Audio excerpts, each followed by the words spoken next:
ജീവിതം ഒന്നേ ഉള്ളൂ, അത് കരഞ്ഞു തീർക്കാനുള്ളതല്ല. ഏത് പ്രതികൂലത്തെയും അതിജീവിപ്പാൻ ശ്രമിച്ച് അതിനെ അതിജീവിക്കുന്നതിലാണ് ഒരു പുരുഷത്വത്തിൻ്റെ മഹത്വം നിൽക്കുന്നത്. വേദനിപ്പിക്കുന്ന ഒരുപാട് ചോദ്യങ്ങളും ഒറ്റപ്പെടുത്തുന്ന ഒരുപാട് വ്യക്തിത്വങ്ങളും മുൻപിൽ കടന്നു വരാം.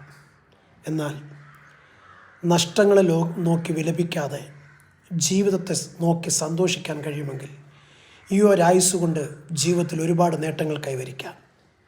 കുറ്റം പറയുന്നവരും പരിഹസിക്കുന്നവരും എന്നും അത് പറഞ്ഞുകൊണ്ടേയിരിക്കും. എന്നാൽ ജീവിതത്തെക്കുറിച്ച് ലക്ഷ്യബോധമുള്ളവർ ഒരിക്കലും കുറ്റം പറയുന്നത് നോക്കി പുറകോട്ട് പോകത്തില്ല. അവർ ദൃഢനിശ്ചയത്തോടെ മുൻപോട്ട് യാത്ര ചെയ്യും. അതിന് ഏക ഉത്തരം ദൈവമാണ്. ദൈവമുഖത്തേക്ക് നോക്കി യാത്ര ചെയ്യുന്നവരാരും തോറ്റുപോയ ചരിത്രം ഇന്നുവരെ ഉണ്ടായിട്ടില്ല. നിങ്ങളും ജയിക്കുവാൻ വേണ്ടി ഇറങ്ങി പുറപ്പെടും. നിങ്ങൾ വിജയിച്ച് പുറത്തു വരും. അന്ന് ലോകം നിങ്ങളോട് ചേർന്ന് കൈയടിക്കും. God bless you.